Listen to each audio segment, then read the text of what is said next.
حضرت علی رضی اللہ تعالی عنہ نے فرمایا، جھوٹ بول کر جیتنے سے اچھا ہے تم سچ بول کر ہار جاؤ۔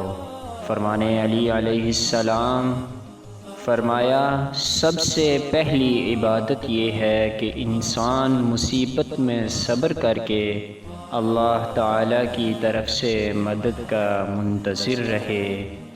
فرمایا، اگر کوئی تم سے جلتا ہے تو بجائے غصہ ہونے کے ان کی جلن کی قدر کرو، کیونکہ یہی وہ لوگ ہیں جو تمہیں خود سے بہتر سمجھتے ہیں۔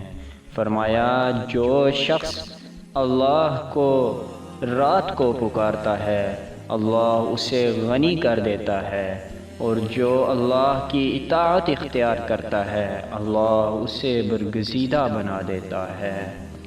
فرمایا، اپنی جوانی کے دھوکے میں مت آنا کہ یہ عنقریب تم سے چھین لی جائے گی، یعنی بہت جلد بڑھاپا آ جائے گا۔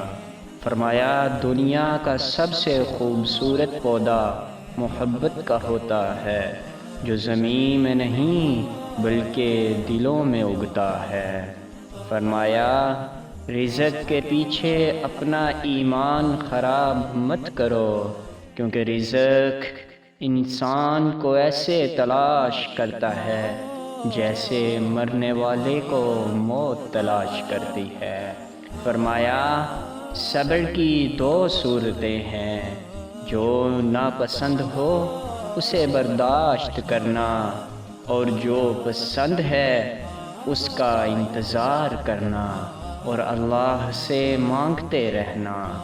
فرمایا، کنجوس کی دوستی سے بچنا، کیونکہ جب تمہیں اس کی سخت ضرورت ہوگی وہ تم سے دور ہو جائے گا، تمہیں اکیلا چھوڑ دے گا، کوئی بہانہ بنا کر یا کوئی ڈرامہ رچا کر تمہیں تنہا کر دے گا۔ بکری نے کیوں بنایا لائی ہے؟